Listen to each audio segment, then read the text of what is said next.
ತಮಿಳುನಾಡು ವಿಳುಪುರಂ ಮಾವಟಂ ವಿಕ್ರಪಾಂಡಿ. ಈ ಊರಲ್ಲಿ ಸಾಧಾರಣವಾಗಿ ಆವತ್ತು ಎಲ್ಲರೂ ತಂಪಾಡಿ ತಾವು ಕೆಲಸ ಮಾಡಿಕೊಂಡು ನಾರ್ಮಲ್ ಆಗಿರ್ತಾರೆ. ಆದರೆ ಎಂದಿನಂತೆ ಕಾನ್ವೆಂಟ್ಗೆ ಹೋದ ಲಿಯಾ ಲಕ್ಷ್ಮಿ ಅನ್ನೋ ಪುಟ್ಟ ಹುಡುಗಿ, LKG ಓದೋ ಪುಟ್ಟ ಹುಡುಗಿ ಆವತ್ತು ಮನೆಗೆ ವಾಪಸ್ ಬರೋದೇ ಇಲ್ಲ. ಕಾರಣ ಏನು? 3 ಗಂಟೆಗೆ ಆಕೆಯ ದೊಡ್ಡಮ್ಮ ಕಾಲ್ ಮಾಡಿ ನಿಮ್ಮ ಮಗಳನ್ನ ಕಾನ್ವೆಂಟಿಗೆ ಬಂದು ಕರ್ಕೊಂಡೋಗಿ ಅಂತ ಯಾಕೆ ಮೆಸೇಜ್ ಮಾಡಿದ್ರು?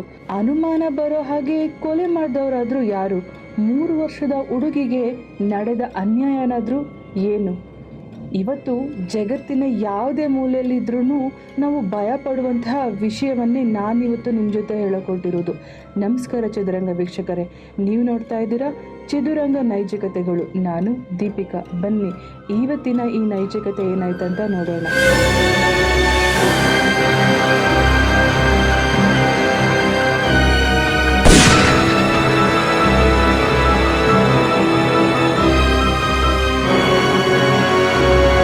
ತಮಿಳುನಾಡಿನ ವಿಳುಪುರಂ ವಿಕ್ರವಾಂಡಿ ಈ ಗ್ರಾಮದಲ್ಲಿ ವಾಸ ಮಾಡೋರೆ ಪಳನಿ ಹಾಗೂ ಶಿವಶಂಕರಿ ಅಂತ.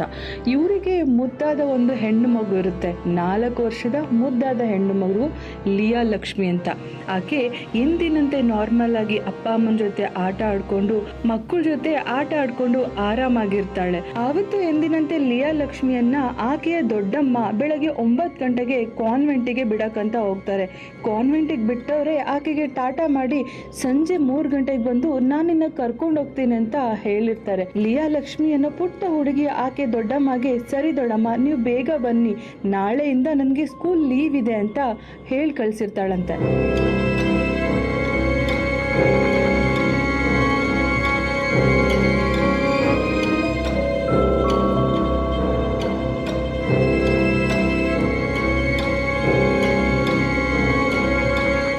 ಸೇಂಟ್ ಮೇರೀಸ್ ಕಾನ್ವೆಂಟ್ ಅಲ್ಲಿ ಓದ್ತಾ ಇರುವ 4 ವರ್ಷದ ಲಿಯಾ ಲಕ್ಷ್ಮಿ ಅನ್ನೋ ಹುಡುಗಿ ಕೊಲೆ ಆಗಿದೆ ಅಂತ ಕೇಳಿದ ತಕ್ಷಣ ಇಡೀ ಊರಿಗೂರೇ ಶಾಕ್ ಆಗುತ್ತೆ.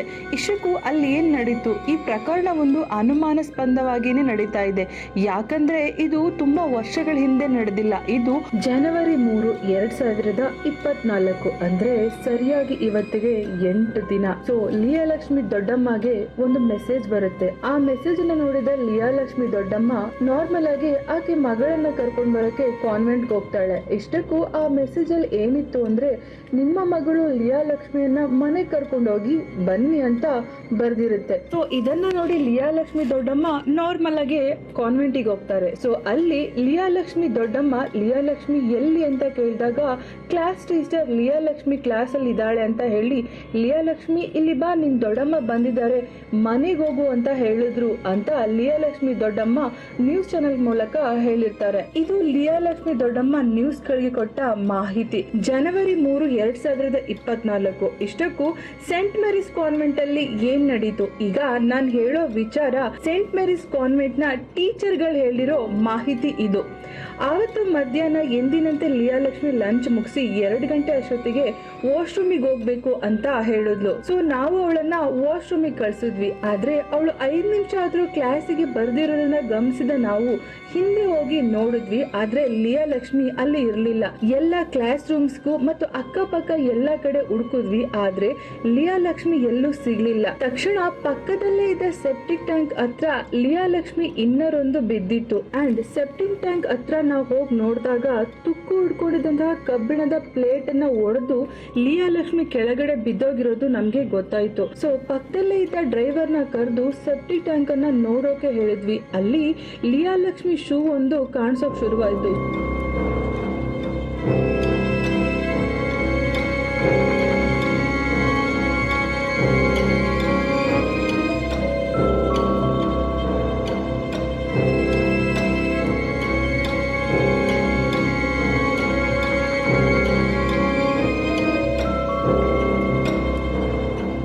ಲಿಯಾ ಲಕ್ಷ್ಮಿ ಆಯ ತಪ್ಪಿ ಸೆಪ್ಟಿಕ್ ಟ್ಯಾಂಕ್ ಒಳಗಡೆ ಬಿದ್ದೋಗಿದ್ದಾಳೆ ಅಂತ ನಾವೆಲ್ಲ ಅನ್ಕೊಂಡು ಒಂದು ಕಡ್ಡಿಯನ್ನ ತಗೊಂಡು ಅಲ್ಲಿ ಹಾಕಿದ್ವಿ.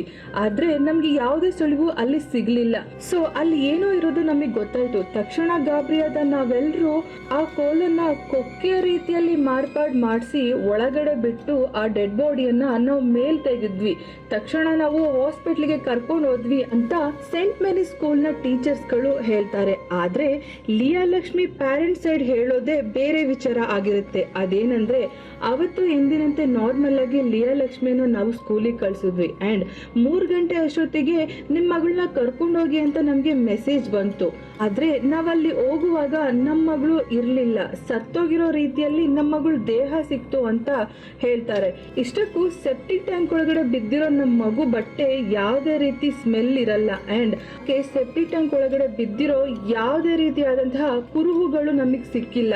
ನಮ್ಮ ಮಗು ನಾರ್ಮಲ್ ಆಗಿ ಬೆಳಗ್ಗೆ ಹೇಗೆ ಕಾನ್ವೆಂಟ್ಗೆ ಹೋಗಿತ್ತು ಅದೇ ರೀತಿ ಇತ್ತು. ಇನ್ಫ್ಯಾಕ್ಟ್ ಆಕೆ ಹಾಕೊಂಡಿರುವ ಹಣೆ ಬೊಟ್ಟು ಕೂಡ ಅವಳ ಹಣೆಯಲ್ಲೇ ಇತ್ತು. ಅವಳ ತಲೆ ಕೂಡ ನಾರ್ಮಲ್ ಆಗಿತ್ತು, ಏನು ಆಗೇ ಇರಲಿಲ್ಲ. ಆದ್ರೆ ನಮ್ಮ ಮಗು ಹಾಕೊಂಡಿದ್ದ ಟೈ ಮತ್ತೆ ಶರ್ಟ್ ಮೇಲೆ ಬ್ಲಡ್ ಕಲೆ ಆಗಿತ್ತು. ಇದನ್ನೆಲ್ಲ ಗಮನಿಸಿದ್ರೆ ನಮ್ಮ ಮಗುಗೆ ಬೇರೇನೋ ಸಮಸ್ಯೆ ಆಗಿದೆ. ನಮ್ಮ ಮಗುವನ್ನ ಸ್ಕೂಲಿನ ಸಿಬ್ಬಂದಿನೇ ಸಾಯಿಸಿದ್ದಾರೆ ಅಂತ ಲಿಯಾ ಲಕ್ಷ್ಮಿ ಪೇರೆಂಟ್ಸ್ ಹೇಳ್ತಾರೆ. ಈ ಕಡೆ ಲಿಯಾ ಲಕ್ಷ್ಮಿ ಬಾಡಿಯನ್ನ ಪೋಸ್ಟ್ ಮಾರ್ಟಮ್ ಕಳಿಸಿದ ಪೊಲೀಸ್ ಪೋಸ್ಟ್ ಮಾರ್ಟಮ್ ರಿಪೋರ್ಟ್ ಏನ್ ಹೇಳುತ್ತೆ ಅಂದ್ರೆ ಲಿಯಾ ಲಕ್ಷ್ಮಿ ಉಸಿರುಗಟ್ಟಿ ಸತ್ತೋಗಿದ್ದಾಳೆ ಅಂತ ಹೇಳುತ್ತೆ. And Liya Lakshmi septic tank ಅಲ್ಲಿ ನೀರು ಕುಡಿದಿದ್ದಾಳೆ ಅನ್ನೋಕ್ಕೂ ಮಾಹಿತಿ ಇದೆ ಅಂತ ಹೇಳ್ತಾರೆ. ಆದ್ರೆ ಈ ಕೇಸ್ ಒಂದು ತುಂಬಾ ವಿಚಿತ್ರವಾಗೇ ಇದೆ. ಈ ಕೇಸ್ ಈಗಲೂ ಕೂಡ ಇನ್ವೆಸ್ಟಿಗೇಷನ್ ಹೋಗ್ತಾ ಇದೆ. ಯಾಕಂದ್ರೆ ಪೇರೆಂಟ್ಸ್ ಸೈಡ್ ಹೇಳಿರೋ ಮಾಹಿತಿ ಪ್ರಕಾರ ಲಿಯಾ ಲಕ್ಷ್ಮಿ ಕೆನ್ನೆ ಊದಿತ್ತು ಅಂಡ್ ಆಕೆ ಬಟ್ಟೆ ಮೇಲೆ ರಕ್ತದ ಕಲೆಗಳಿತ್ತು. ಹಾಗಾಗಿ ಟೀಚರ್ ಯಾರೋ ಅವರನ್ನ ಹೊಡೆದಿರ್ಬೇಕು. ಸೊ ಮಗು ಅಲ್ಲೇ ಸತ್ತೋಗಿದೆ. ಹಾಗಾಗಿ ಈ ತರ ಸೆಪ್ಟಿಕ್ ಟ್ಯಾಂಕ್ ನಾಟಕವನ್ನ ಆಡ್ತಾ ಇದ್ದಾರೆ ಅಂತ ಪೇರೆಂಟ್ಸ್ ಕಡೆಯಿಂದ ಸುದ್ದಿಗಳು ಬರ್ತಾ ಇದೆ.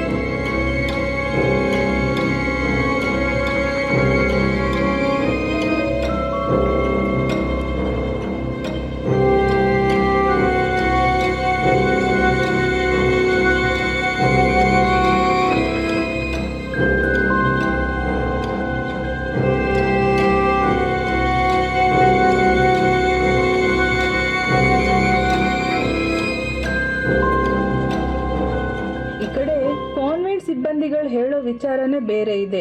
ಮಗು ಸೆಪ್ಟಿಕ್ ಟ್ಯಾಂಕ್ ಒಳಗಡೆ ಬಿದ್ದೋಯ್ತು, ನಾವು ಅವ್ರನ್ನ ಕರ್ಕೊಂಡು ಹಾಸ್ಪಿಟ್ಲಿಗೆ ಹೋಗಿದ್ವಿ, ಅಷ್ಟೊತ್ತಿಗಾಗ್ಲೇ ಮಗು ಸತ್ತೋಗಿದೆ ಅಂತ ವಿಚಿತ್ರ ಮಾಹಿತಿಗಳನ್ನ ಕೊಡೋಕ್ ಶುರು ಮಾಡಿದ್ದಾರೆ.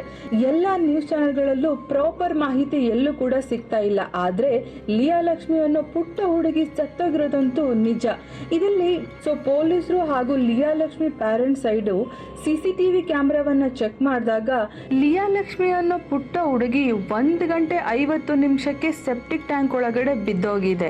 ಸೊ 2 ಗಂಟೆ 50 ನಿಮಿಷಕ್ಕೆ ಕರೆಕ್ಟ್ ಆಗಿ ಲಿಯಾ ಲಕ್ಷ್ಮಿ ಡೆಡ್ ಬಾಡಿಯನ್ನ ಕಾರಲ್ಲಿ ಹಾಕೊಂಡು ಕಾನ್ವೆಂಟ್ನ ಸಿಬ್ಬಂದಿಗಳು ಹಾಸ್ಪಿಟ್ಲಿಗೆ ಕರ್ಕೊಂಡು ಹೋದ್ರು ಅನ್ನೋ ಮಾಹಿತಿ CCTV ಕ್ಯಾಮ್ರಾದಿಂದ ಆಚೆ ಬಂದಿದೆ. ಇಲ್ಲಿ ಲಿಯಾ ಲಕ್ಷ್ಮಿ ಸೆಪ್ಟಿಕ್ ಟ್ಯಾಂಕ್ ಒಳಗಡೆ ಬಿದ್ದಿದ್ದು ಆ್ಯಂಡ್ ಲಿಯಾ ಲಕ್ಷ್ಮಿಯನ್ನ ಹಾಸ್ಪಿಟ್ಲಿಗೆ ಕರ್ಕೊಂಡು ಹೋಗಿದ್ದು 1 ಗಂಟೆ ಅಂತರದಲ್ಲಿ. ಅಂದರೆ 1 ಗಂಟೆ ಲಿಯಾ ಲಕ್ಷ್ಮಿ ಡೆಡ್ ಬಾಡಿಯನ್ನ ಎಲ್ಲಿಟ್ಟಿದ್ರು, ಲಿಯಾ ಲಕ್ಷ್ಮಿಗೆ ಏನಾಗಿತ್ತು, ನಿಜಕ್ಕೂ ಲಿಯಾ ಲಕ್ಷ್ಮಿ ಸೆಪ್ಟಿಕ್ ಟ್ಯಾಂಕ್ ಒಳಗಡೆ ಬಿದ್ದಿದ್ರೆ ಆಕೆಯ ಡ್ರೆಸ್ ಎಲ್ಲ ಕಲೆ ಆಗಿರ್ಬೇಕು, ಆಕೆ ಡ್ರೆಸ್ ಸ್ಮೆಲ್ ಬರ್ತಿರ್ಬೇಕು. ಆದರೆ ಆ ಥರ ಯಾವುದೇ ಫೀಚರ್ಸ್ ಕೂಡ ಲಿಯಾ ಲಕ್ಷ್ಮಿ ಡೆಡ್ ಬಾಡಿಯಲ್ಲಿ ಇಲ್ಲ. ಇಷ್ಟಕ್ಕೂ ಪೊಲೀಸರು ಇದನ್ನ ಸರಿಯಾಗಿ ಇನ್ವೆಸ್ಟಿಗೇಷನ್ ಮಾಡ್ತಾ ಇಲ್ಲ, ನಮಗೆ ನ್ಯಾಯ ಸಿಕ್ಕಿಲ್ಲ, ನಮ್ಮ ಮಗಳಿಗೆ ಏನಾಯ್ತು ಅನ್ನೋ ಮಾಹಿತಿ ಎಲ್ಲೂ ನಮಗೆ ಲಭ್ಯ ಆಗ್ತಿಲ್ಲ. CCTV ಕ್ಯಾಮ್ರಾವನ್ನ ನಾವು ಚೆಕ್ ಮಾಡ್ತಾ ಇರಬೇಕಾದ್ರೆ ಪೊಲೀಸರು ಪದೇ ಅಡ್ಡ ಬಂದು ನಮ್ಮನ್ನ ತಡಿತಾ ಇದ್ರು ಆ್ಯಂಡ್ ಮನೆಗೆ ಬಂದು 1 ಗಂಟೆ ಟೈಮ್ ನಮ್ಮ ಹತ್ರ ಮಾತಾಡಿ ಮಗುವಿನ ರಕ್ತದ ಕಲೆ ಆಗಿರುವ ಬಟ್ಟೆಯನ್ನ ತಗೊಂಡೋದ್ರು. ಮತ್ತೆ ಫೋಟೋ ತೆಗಿಯೋಕ್ಕೂ ನಮ್ಮನ್ನ ಬಿಟ್ಟಿಲ್ಲ ಅಂತ ಲಿಯಾ ಲಕ್ಷ್ಮಿ ತಂದೆ ತಾಯಿ ಹಾಗೂ ಸಂಬಂಧಿಕರೆಲ್ಲ ಹೇಳ್ತಾರೆ. ಲಿಯಾ ಲಕ್ಷ್ಮಿಗೆ ಏನಾಯ್ತು ಅನ್ನೋದು ಯಾರಿಗೂ ಗೊತ್ತಿಲ್ಲ. ಕಾನ್ವೆಂಟಲ್ಲೇ ಇದ್ದ ಒಂದು ಹುಡುಗನನ್ನ ವಿಚಾರಿಸಿದಾಗ ಲಿಯಾ ಲಕ್ಷ್ಮಿಗೆ ಕ್ಲಾಸ್ ಟೀಚರ್ ಜೋರಾಗಿ ಹೊಡೆದ್ರು, ಆಕೆ ಕೆಳಗಡೆ ಬಿದ್ಲು. ಅವಳನ್ನ ನೋಡಿ ಎಲ್ಲರೂ ಲಿಯಾ ಲಕ್ಷ್ಮಿಗೆ ಹುಷಾರಿಲ್ಲ, 5 ನಿಮಿಷ ಮೌನವಾಗಿ ಆಕೆಗೋಸ್ಕರ ಎಲ್ಲರೂ ಪ್ರೇಯರ್ ಮಾಡೋಣ ಅಂತ ಹೇಳಿದ್ರು. ನಾವೆಲ್ಲ ಕಣ್ಮುಚ್ಕೊಂಡು ಲಿಯಾ ಲಕ್ಷ್ಮಿಗೋಸ್ಕರ ಪ್ರೇಯರ್ ಮಾಡ್ತಾ ಇದ್ವಿ. ಆಗ ನಾನು ಸ್ವಲ್ಪ ಕಣ್ ತೆರೆದು ನೋಡಿದೆ, ಲಿಯಾ ಲಕ್ಷ್ಮಿಯನ್ನ ಕ್ಲಾಸ್ ಟೀಚರ್ ಎತ್ಕೊಂಡು ಓಡೋಗ್ತಾ ಇದ್ರು. ಅಷ್ಟೊತ್ತಿಗಾಗ್ಲೇ ನನ್ನ ತಾತ ಅಲ್ಲಿ ಬಂದಿದ್ರು. ನನ್ನ ತಾತ ಮಗುಗೆ ಏನಾಯ್ತು, ಯಾಕೆ ನಿಮ್ಮ ಟೀಚರ್ ಮಗುವನ್ನ ಈ ರೀತಿ ಎತ್ಕೊಂಡು ಓಡೋದ್ರು ಅಂತ ಕೇಳಿದ್ರು. ಅದಕ್ಕೆ ನಾನು ಲಿಯಾ ಲಕ್ಷ್ಮಿಗೆ ಹುಷಾರಿಲ್ಲ, ಅದಕ್ಕೆ ನಾವೆಲ್ಲ 5 ನಿಮಿಷ ಪ್ರೇಯರ್ ಮಾಡಿದ್ವಿ ಕಣ್ಮುಚ್ಕೊಂಡು ಅಂತ ಹೇಳಿದೆ ಅಂತ ಆ ಪುಟ್ಟ ಮಗು ಅಂದರೆ ಲಿಯಾ ಲಕ್ಷ್ಮಿ ಜೊತೆ ಓದ್ತಾ ಇದ್ದಂಥ ಒಂದು ಚಿಕ್ಕ ಮಗು ಮಾಹಿತಿಯನ್ನು ಕೊಡುತ್ತೆ. ಈ ಕಡೆ ಲಿಯಾ ಲಕ್ಷ್ಮಿ ಕಾನ್ವೆಂಟಲ್ಲಿ ಇದ್ದಂತಹ ಡ್ರೈವರ್ ಹೇಳೋ ಮಾಹಿತಿ ಪ್ರಕಾರ ಲಿಯಾ ಲಕ್ಷ್ಮಿ ಒಂದು 2 ಗಂಟೆ ಅಷ್ಟೊತ್ತಿಗೆ ಸೆಪ್ಟಿಕ್ ಟ್ಯಾಂಕ್ ಒಳಗಡೆ ಬಿದ್ದೋಗಿದ್ದಾಳೆ ಅನ್ನೋ ಮಾಹಿತಿ ಗೊತ್ತಾಯಿತು. ನಾನಲ್ಲಿ ಹೋಗಿ ನೋಡಿದೆ, ಅಷ್ಟೊತ್ತಿಗೆ ಒಂದು ಶೂ ಅಲ್ಲಿ ತೇಲಾಡ್ತಾ ಇತ್ತು. ಏನೋ ಆಗಿದೆ ಅಂತ ಪಕ್ಕದಲ್ಲಿ ಇದ್ದ ಕೋಲನ್ನು ತಗೊಂಡು ಸೆಪ್ಟಿಕ್ ಟ್ಯಾಂಕ್ ಒಳಗಡೆ ನಾನು ಹಾಕಿ ನೋಡಿದಾಗ ಏನೋ ಒಂದು ತಡಿತಾ ಇತ್ತು. ಸೊ ಏನೋ ಆಗಿದೆ ಅಂತ ಹೇಳಿ ಆ ಕೋಲನ್ನು ಕೊಕ್ಕೆ ರೀತಿ ಮಾಡಿ ಅಲ್ಲಿದ್ದಂತಹ ಡೆಡ್ ಬಾಡಿಯನ್ನ ಮೇಲ್ ತೆಗೆದೆ ಅಂತ ಹೇಳ್ತಾರೆ. ಆ ಕಡೆ ಈ ಕಡೆ ಓಡಾಡ್ತಿದ್ರೆ ಹೊರತು ಮಗುವನ್ನ ಸೆಪ್ಟಿಕ್ ಟ್ಯಾಂಕ್ ಇಂದ ಆಚೆ ತೆಗೆದಿರೋ ಯಾವುದೇ ಫುಟೇಜ್ ಇಲ್ಲ ಅಂತ ಪೇರೆಂಟ್ಸ್ ಹೇಳ್ತಾರೆ. ಈ ಕಡೆ ಪೊಲೀಸ್ ಅವರು ಈ ಕೇಸಿನ ದಿಕ್ಕನ್ನೇ ಬದಲಾಯಿಸ್ತಾ ಇದ್ದಾರೆ. ಪ್ರಾಪರ್ ಆಗಿ ನಮಗೆ ಮಾಹಿತಿ ಸಿಗ್ತಾ ಇಲ್ಲ ಅಂತಾನು ಕೂಡ ಹೇಳ್ತಾರೆ. ಈ ಎಲ್ಲ ವಿಚಾರಗಳನ್ನ ನಾನು ನ್ಯೂಸ್ ಚಾನೆಲ್ ಇಂದ ಕಲೆಕ್ಟ್ ಮಾಡಿದ್ದೀನಿ. ಇದಕ್ಕೂ ಮೇಲೆ ಲಿಯಾ ಲಕ್ಷ್ಮಿಗೆ ಏನಾಯಿತು, ಅದೊಂದು ಕೊಲೆನಾ ಅಥವಾ ಲಿಯಾ ಲಕ್ಷ್ಮಿ ನಿಜಕ್ಕೂ ಸೆಪ್ಟಿಕ್ ಟ್ಯಾಂಕ್ ಒಳಗಡೆ ಬಿದ್ಲಾ ಅಂತ ಯಾರಿಗೂ ಮಾಹಿತಿ ಈವರೆಗೂ ಸಿಕ್ಕೇ ಇಲ್ಲ. ಲಿಯಾ ಲಕ್ಷ್ಮಿ ತಂದೆ ತಾಯಿಗಳು ಹಾಗೂ ಸಂಬಂಧಿಕರೆಲ್ಲ ಇದನ್ನು CBIಗೆ ಮತ್ತು CIDಗೆ ಒಪ್ಪಿಸ್ಬೇಕು. ಲೋಕಲ್ ಪೊಲೀಸ್ ನಮ್ಮ ದಿಕ್ಕನ್ನು ಬದಲಾಯಿಸ್ತಾ ಇದ್ದಾರೆ ಅಂತ ಹೇಳ್ತಾ ಇದ್ದಾರೆ.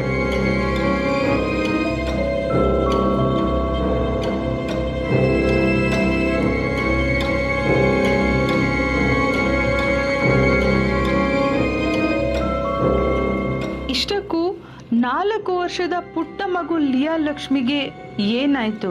ಲಿಯಾ ಲಕ್ಷ್ಮಿ ಸಾಯುವ ಹಿಂದಿನ ದಿನ ಆಕೆ ತಂದೆ ತಾಯಿ ಜೊತೆ ಅವಳು ಆರಾಮಾಗೇ ಇದ್ಲು. ತಂದೆ ಜೊತೆ ಸ್ಕೂಟರಲ್ಲಿ ಒಂದು ರೌಂಡ್ ಹೊರಗಡೆ ಹೋಗ್ಬೇಕು ಅಂತ ಹೇಳಿ ಸ್ಕೂಟರಲ್ಲಿ ಊರೆಲ್ಲ ಸುತ್ತಾಡಿದ್ದಾಳೆ. ಆ್ಯಂಡ್ ತಂದೆ ಹತ್ರ ಚಾಕ್ಲೇಟ್ ಬೇಕು, ಐಸ್ ಕ್ರೀಮ್ ಬೇಕು, ಆಟ ಆಡಬೇಕು ಅಂತ ಆರಾಮಾಗಿ ಟೈಮ್ ಸ್ಪೆಂಡ್ ಮಾಡಿದ್ದಾಳೆ. ಹಾಗೂ ನನಗೆ ಇನ್ನು 2 ದಿನ ಲೀವ್ ಇದೆ ಅಪ್ಪ, ನೀವು ನನ್ನ ಜೊತೆನೇ ಇರಬೇಕು, ನನ್ನ ಜೊತೆ ಆಟ ಆಡಬೇಕು ಅಂತ ಹೇಳಿದ ಮಗು ಸಡನ್ನಾಗಿ ಕಾನ್ವೆಂಟಿಗೆ ಹೋಗಿ ಸಾವನ್ನಪ್ಪಿದೆ ಅಂದರೆ ಯಾವ ತಂದೆ ತಾಯಿ ಇದನ್ನು ಡೈಜೆಷನ್ ಮಾಡ್ಕೋತಾರೆ ಹೇಳಿ? ಪ್ರಪಂಚದಲ್ಲಿರುವ ಯಾವುದೇ ತಂದೆ ತಾಯಿಗೂ ಇಂಥದ್ದೊಂದು ಹೀನಾಯವಾದ ಸ್ಥಿತಿ ಬರಲೇಬಾರ್ದು.